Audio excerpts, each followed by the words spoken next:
I'm well, and you? I'm doing good, doing good. I wanted to ask you about this Refresh 2021. Lots of people have been signing up. It looks like you said 80 something countries. Yeah, like 83 countries. How many countries are there in the world? I'm not really sure. I was joking around last week.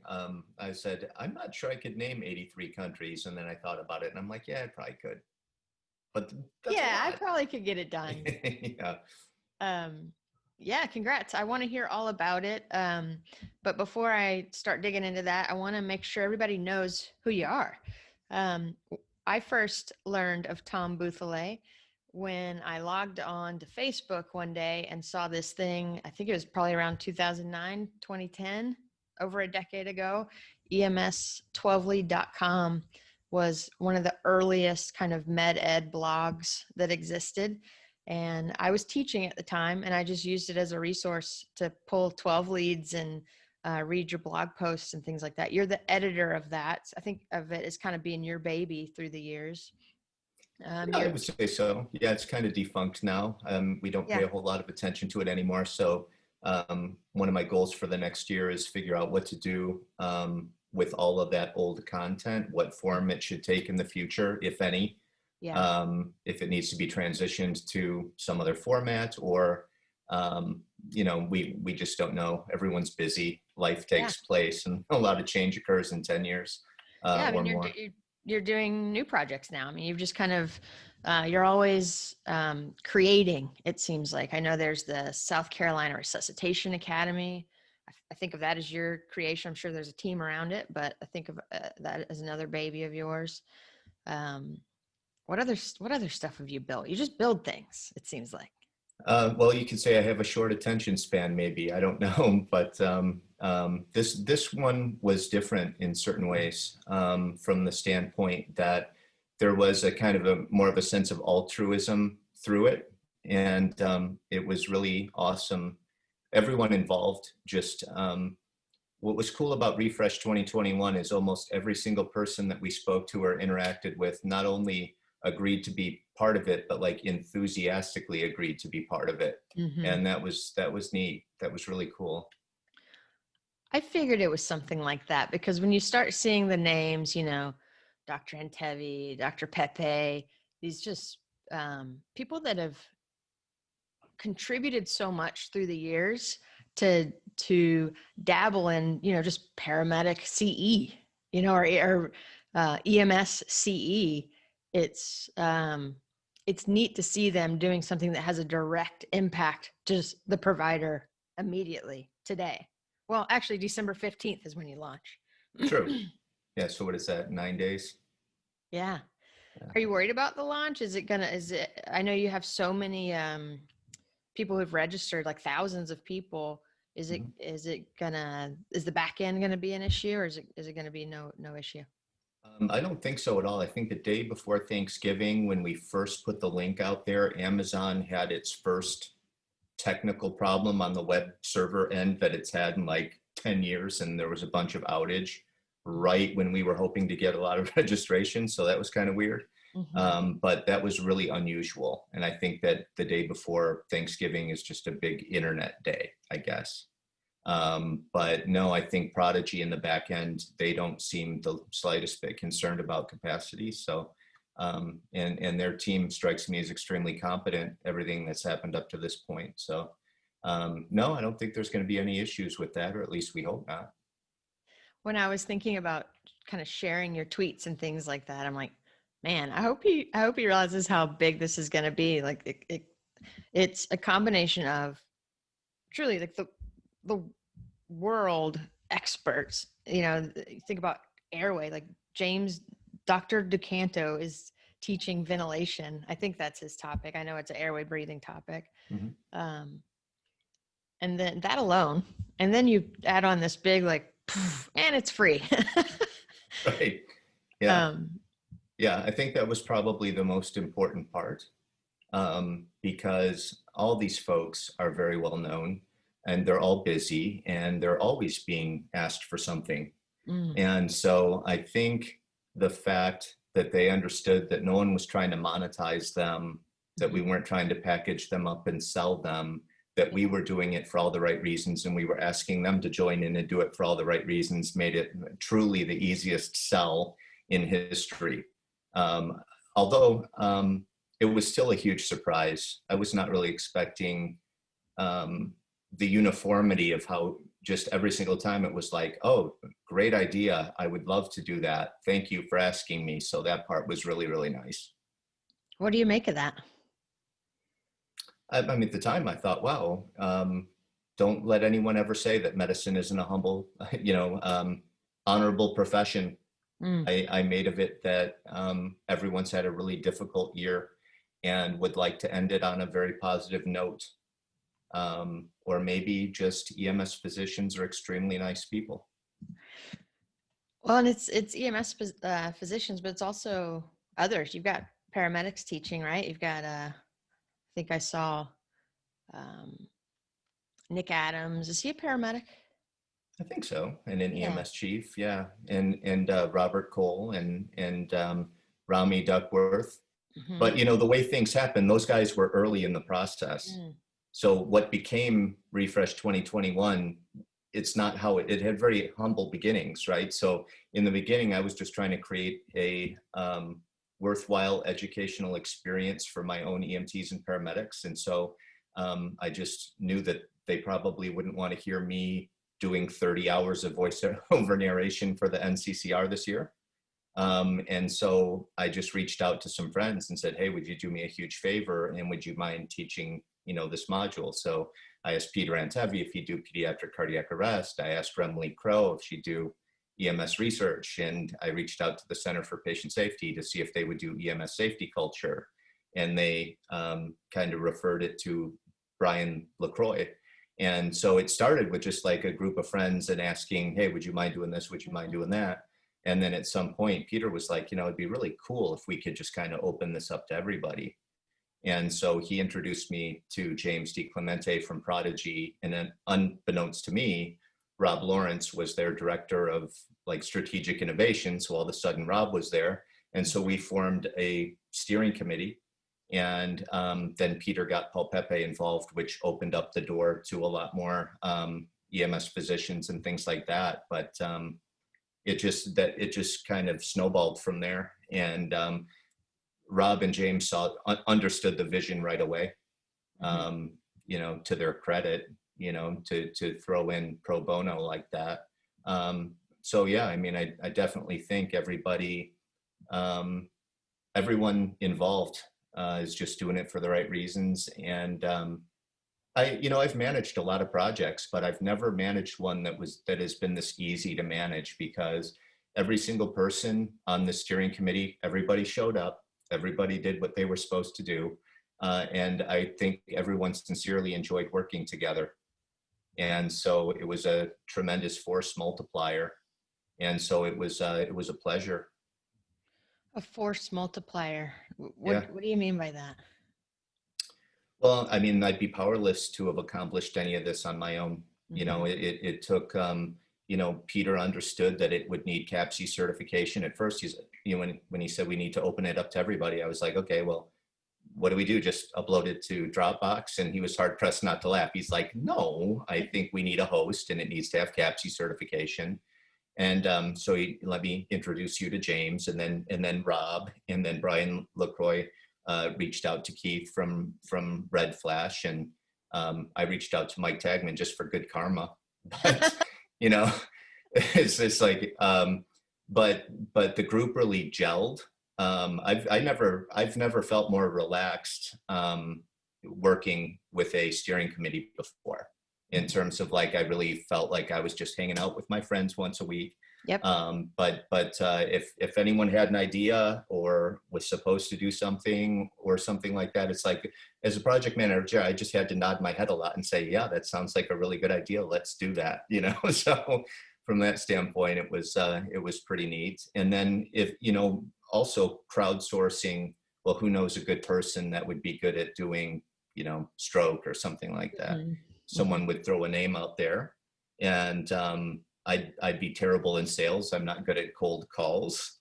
So Uh-huh. there'd have to be a little hand holding there. And Paul was hilarious. He'd be like, oh, forget it. Hold on 1 second. And then next thing you'd know, you'd hear a phone ringing. He's like, hey, Paul Pepe here. Hey, listen, you're going to do this. You're going to do this. You're going to do this. And it's kind of like on the other end of the phone, it's like, yes, sir. It's hilarious. Yeah. Tom, did you have anything to add? No, just sorry to ambush you with Paul Pepe this way, you know? So it was Wow. funny. Wow, I love hearing kind of how it all came together. And I was curious when I first saw it pop up online, I think it was Twitter. Um, that's where it seems like I've been seeing your little infographics with, I had to zoom in and see all the names and um, everybody's Twitter handles, which is really neat, that people are accessible and you can kind of see other stuff they're working on and who they are as a speaker. It's almost like linking to a bio in a way to kind of Yeah. figure out, oh, who's doing this topic for the names, the very few names I didn't recognize. Most of them are, um, as I said, just some of the nation's best experts in their topics. Um, is there a website? Obviously, when you register, when there's a little registration link, which I've not done yet, but I'm totally going to do, um, and get my CE that way. I mean, why would I not, right? Even if I didn't need CE, which we all do, if I didn't need the numbers, I would still just go watch this. This is like watching an amazing conference of kind of educational topics. So tell me, like, if someone's just listening right now and hasn't yet, LinkedIn, or because they're not hooked into your Twitter or whatever, where would they kind of type in to find it? I think right now the landing page is link.prodigyems.com/refresh 2021. Oh, no, that doesn't work. All right. So maybe we have to Google. Maybe they can Google refresh 2021. Maybe. I mean, this thing is so new and it Yeah. it it, it evolved so fast, Mm-hmm. um, that I think you're right. We probably should do a little more work on the landing page. Mm. Because if you didn't see this in social media and if it wasn't clickable, it may be a little bit harder to find that way. And I don't know if the web crawlers have even picked it up yet. Yeah. When I went this morning just to find this image, I'm sharing the, I don't know what you would call this, kind of the Flyer. program. Yeah. There's a program at the list. Yeah. I found this, but just in a Google image, and it linked back to your Twitter, actually. So Oh, I love how organic the whole thing is. And um, do you call it? Uh, I noticed like the absence of the word foam ed. Do you call this foam ed in your mind?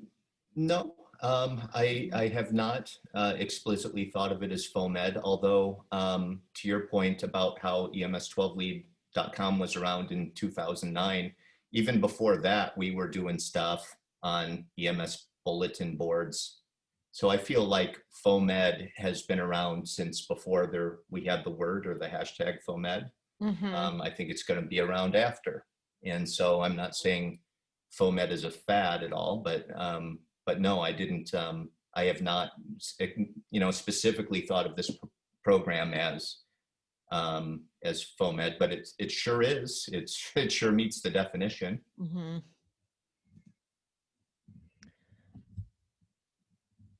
Who was the first phone call you made? And was it your concept? You said you were just thinking of your own department. Who was the first person? Because there's this cool YouTube video. I think it's this guy Derek Sivers, who I love. He started CD Baby. Many people may not even know what CD Baby is, but it's this. He was one of the first to put kind of music online. Anyway, his name's Derek Sivers, and he talks about having a first follower. Like when you start a movement, this is a movement that you've created. I mean, this is just a huge avalanche of people that just, as you said, one after another, just kept being inspired to donate their time and their expertise. Who was the first cog? And I'm do you gonna say remember? I'm gonna say it would have to be Peter. It Mm, would have to be Peter because anyone that's ever met Peter would know that, yes, is he a subject matter expert? Without a doubt. I mean, he's the guy that you want talking about pediatric emergencies for sure. But he's also one of the nicest people in the world. So who else could I reach out to that would give up an hour or a couple hours of their time putting together something for my EMTs and paramedics for free? without a thought about it. You know what I mean? It'd be like, well, that would be Peter, like, oh, hey, Tom, how's it going? Yeah, sure, I'll do that for you. You know, so it's like I reach out to Peter, and then like, okay, well, now it's only going to be 29 hours of me doing voiceover narration and 1 hour of Peter, you know what I mean? And so that was kind of like the first person I reached out to was Peter. And plus, I mean, we just did and kind of piloted infant high performance CPR in my department. And so it just seemed like a good time to reach out to Peter anyway. But no, Peter has a very innovative mind. And so in addition to being a really nice person, like his heavy minute videos and things like that, if he has a good idea, he's a doer. You know, he'll try and make it happen. And so I think it was super useful having him. Like as soon as we had like a core people that were already involved, and as soon as Peter said this should be open to everybody, we're just like, okay, well, let's take this group and call it a steering committee and just keep branching out from there. And so that's how that occurred. So yeah, I'm going to give Peter most of the credit there. Yeah, and you say open to everybody. You mean all humans? Yeah, that's what Planet Earth. Right. Yeah, we did. Exactly. Planet Earth. Yeah. And yeah. how amazing, right? I mean, that's right. Yeah.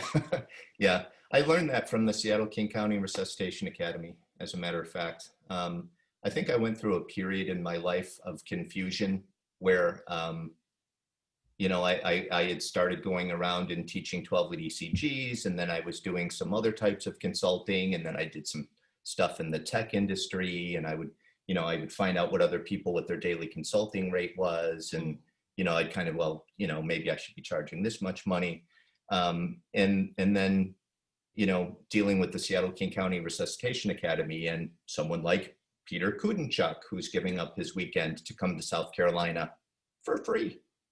It's like, wow, okay.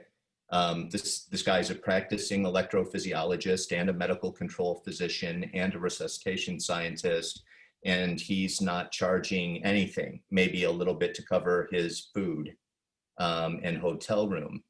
And so then when I got more involved with them down in Florida and Georgia and things like that, I mean, it's not even a thing that you even have to ask. If you do stuff with them, you're doing it pro bono. But then to go down to Florida and sit in front of a classroom with maybe 20 different jurisdictions in the room, and you stand up there and you're like, hey, my name's Tom Bouthillet. I'm here to talk to you about resuscitation.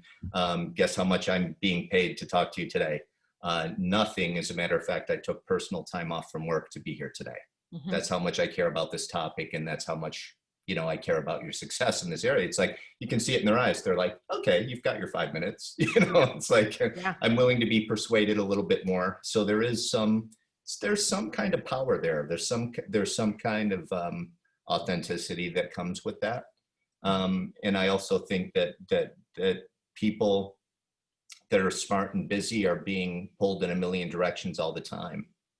So to be able to say, hey, we're all doing this for the good of the profession, we care enough about you to want you to be part of this, you know, band of people that are trying to do this for all the right reasons because of COVID. And I mean, it was truly, I swear, it was absolutely uniform as far as being like, yeah, I see it, I dig it, let's do that. Yeah. I'm in, you know, thanks for asking me. Just one after another, after another, after another. It was remarkable. I guess I wouldn't have thought that. I wouldn't have thought that, truly. I'd like to believe that I might have, because of where I am in my own psychology right now with COVID, with 2020, with, you know, I think big events like this, you know, we talk about everybody, like this is the earth, and it makes you reflect and make sure you're doing what you want to be doing with your time. Yeah. And I think it's the perfect timing. I'm so glad that you created this. I'm so glad that they all said yes. And I'm not sure that it does surprise me, because it's meaning, right? That's bringing, it's certainly altruistic.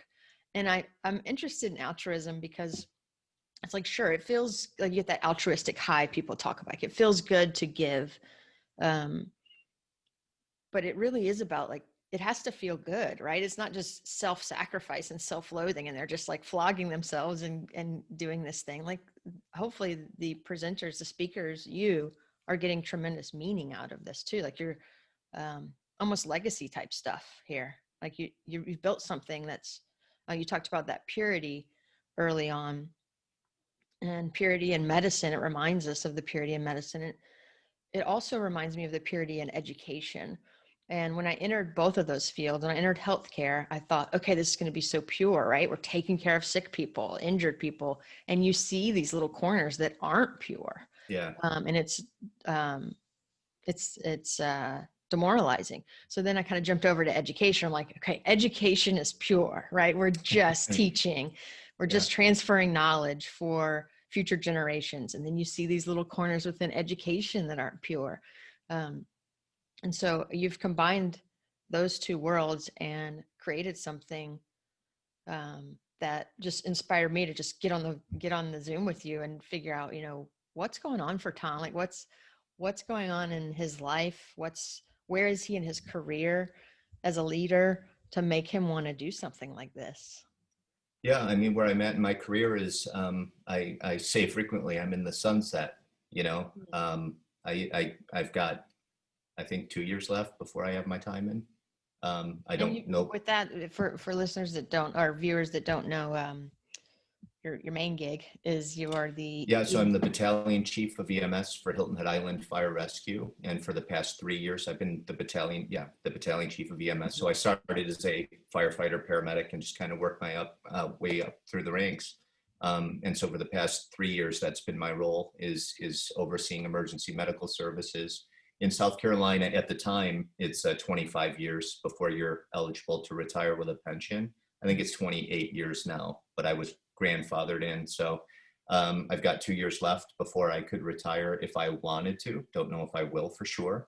But it definitely seems like a time in my career where I spend a lot of time thinking about how I want the system to perform and what kind of EMTs and paramedics we want out on the street and what we would like them to do out there, how we want them to make decisions based on what values and what do we want them to be doing out there. I spent a lot of time thinking about human decision making, and so this seemed like a important opportunity, because when you think about it, we're always busy. Everyone's always running calls. So every 2 years with National Registry, you have 30 hours of national, hours, which is your designated opportunity to where you have a captive audience of at least half your department every year.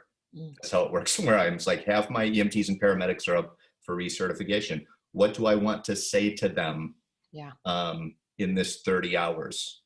What should we communicate to them?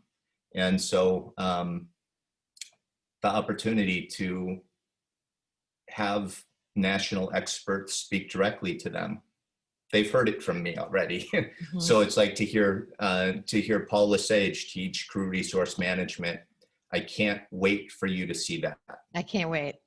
It was mind blowing. Like he is, like, in my mind, he is now my grandmaster as far as high reliability in crew resource management. Because he touched on some things that I just had never thought of before that just ring incredibly true to me. And so I think that's pretty exciting. Stuff like that I find really exciting. And so, but honestly, this whole thing of Refresh 2021, it's been a while since I put my back up against the wall with no plan B. You know what I mean? And it felt pretty good from that standpoint. I had no plan B as far as how I'm going to recertify my EMTs and paramedics. So if this would have flopped, I'd have been scrambling in panic mode, trying to figure out what am I going to do between like now and the end of February to get them all recertified. So it's the opposite of a flop. How cool, right? That you worried about just getting this small kind of, not small, but relative to what you've created. You're just creating this very clear kind of like, I need to accomplish this goal, right? And it turned into this massive movement. I wonder if the pandemic and all this video conferencing, I wonder if it's just normalized the fact that you can bring in these kind of faces, names, voices to just your department. You were thinking like, oh, I'll just call these people I know and they'll give me an hour of their time. And all this idea of just kind of like beaming in people, it's Yeah, been normalized. I Whereas think in so. Yeah. 2019, would that have occurred to you? In 2018, would that have occurred to you? Well, no, and there wouldn't have been a waiver on the limits for distributive education Yeah. Okay. because So the yeah. National Registry normally requires, the critical mass of that to be, I call it butt in seat hours. Yep. Um, yeah, you can kind of see where they're coming from. They think a student should have the ability to raise their hand and, ask a question. The flip side is it's going to limit your access to experts. If Mm-hmm. they can pre-record it and send it to you, then they can do it on their time. Mm-hmm. And it takes at least 3 or 4 sessions for us to hit we have to hit A shift, B shift, C shift, and a makeup. So the idea that all these experts would be available 4 times to fit my Right. schedule, it wouldn't happen. Right. So the trade-off is, yes, you have an instructor that you can raise your hand and ask a question, but that instructor probably isn't going to be a subject matter expert Mm-hmm. in any of those topics. Yep. Maybe 1 or 2, but certainly not in 30. Yes. So that's the trade-off. And so I think the world has changed a little bit. Mm-hmm. And so I think National Registry is just assembling right now a task force to look at continued competence and what that means, and try and thread that needle between refresher and Con Ed. Where should that line be drawn? And so hopefully, we'll emerge from this pandemic with some kind of innovation. I don't know what that looks like, but This reminds we'll me of see. a conversation I had with Dr. Craig Manifold um, earlier in the year, and we were talking about the difference between um, distance ed and in person, as you call butts in the seat. And we kind of came to this realization that just sitting butt in the seat does not stop that person, that student, from just scrolling through their phone, right? There's just as many distractions in the classroom. You can be just as not engaged, right? You can be just as disengaged in person now because of phones, right? And we just have all these distractions, as you can be sitting in front of your own computer. I really strongly believe that um, the trade-off that you talk about is the content, the presentation style. It all has to be engaging, whether it's on a screen or what I call bad TV, right? And if it's PowerPoint presentation with the lights turned off and really ugly slides and someone droning on about something they kind of halfway know about, that's bad TV, and people will check out of that just as easily as they would from something on their screen. True. And if it's pre-recorded, but it's good TV, you can pause it, you can rewind it, you can Yeah. get back to it later, run a call, come back. I mean, so there's a lot of advantages to, number one, first and foremost, making sure it's good TV. I Mm-hmm. think whether it's in person or distributive content doesn't matter. Mm-hmm. Make sure it's worth watching. But yeah, so I think the intent is good to the interaction. What's the trade-off though? I think there was a cost to that. And but I also agree with what you're saying, that maybe it took the pandemic to normalize. We had the technology. We had a product called Blue Jeans, and we could have had a meeting just like this at Fire Rescue Headquarters the year before the pandemic. Never utilized it. Very few people knew how to make it work. Mm-hmm. But it's proven that you don't have to move trucks around, and you don't have to put everybody in the same room, and that in some respects, the meetings are even maybe more effective. Mm-hmm. So I think certain things don't have to go back the way they were. Yeah. Did you get your, I'm going to major left turn here, but while I have you, I have to ask, are you moving to Canada? What's happening? No, well, I don't know. So this is before the pandemic. Mm-hmm. Okay. I just was looking at some old pictures, and I was reading about my maternal grandfather, and there's just a lot I don't know about him, from Ireland. And my dad was born in Quebec, Canada, but moved to the United States as a baby. And so I have a French Canadian grandmother. She lived to 102 years old, but she always spoke with a French accent and things like that. And At my dad's house, I found this incredible diary that's all handwritten in French. And it has like all these baby pictures of my dad and stuff in it. And I started translating it and reading about my father's early life. And it turns out my grandfather was a poet and a bunch of other stuff. And it's really super interesting. So I've been kind of going through this book. It's clearly written with a fountain pen. Look at that ink. Yeah, absolutely. And so as part of that, just trying to understand my heritage a little bit, it turned out that if your parent was born in Canada, that means you're a Canadian citizen as far as they're concerned. Mm. Well, I had no way to prove that because my father never had a birth certificate. Mm. So I found a handwritten entry in a church in St. George, Quebec, that recorded my father's baptism. And we were able to use that to get him a Canadian birth certificate. And I was able to use that to get Wow. my own citizen certificate from Canada. So I do have proof now that I'm a Canadian citizen.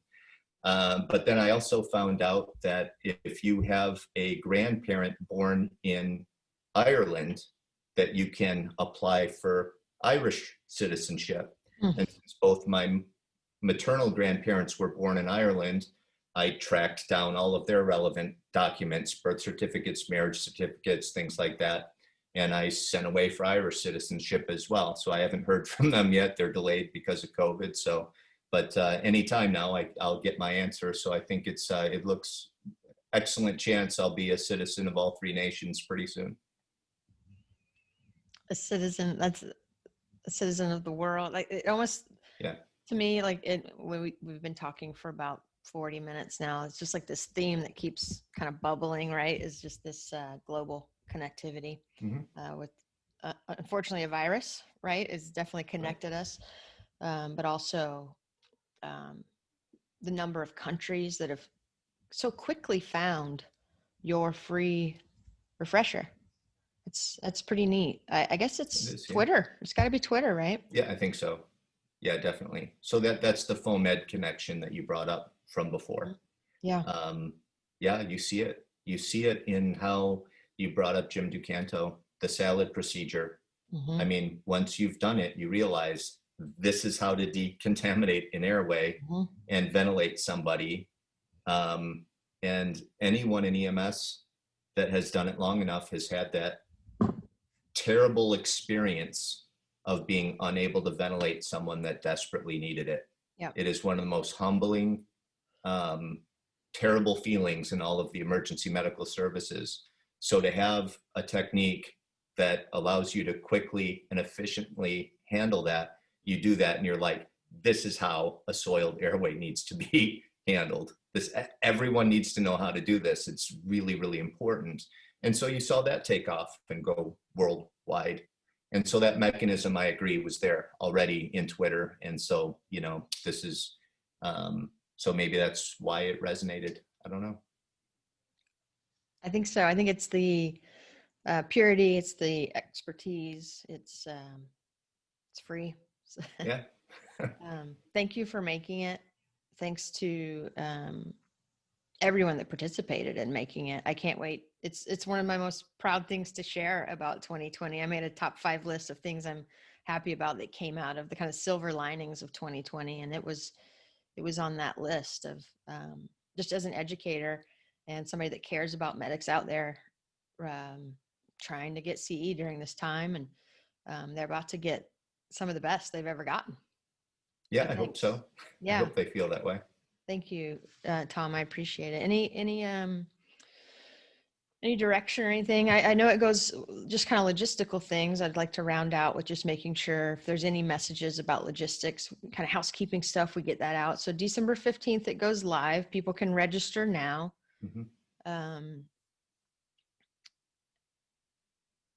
Is it that simple? I think it's that simple. I guess the only other thing that we'd like to say, and I know the entire steering committee feels this way, we just want to say thank you we want to say thank you to the world's EMTs and paramedics for being on the front line of this pandemic. We appreciate you. We appreciate everything that you're doing and everything that's been done. And I think we see a light at the tunnel now. And I think 2021 is now an opportunity to do a better job with public health messaging and to get vaccinated and to put this pandemic behind us. There's a light at the end of the tunnel. But thank you for everything that you've done. You know, your sacrifice matters. Yeah. I've talked to lots of medics in Texas and at the summer, and I think it's still brutal, right? Because of a surge, but the summer was a very unfun time in the heat and that PPE, with, you know, many of them having to be quarantined and putting, you know, added work on each other. And it was a hard time for them, and it still is. They're not done. It's a marathon, it seems. Yeah. Yeah. I'll reiterate that. Thanks to all the EMTs and paramedics out there all over the world. Yeah. All right. Thanks, Tom. I'm going Of to course. log us off. Thanks.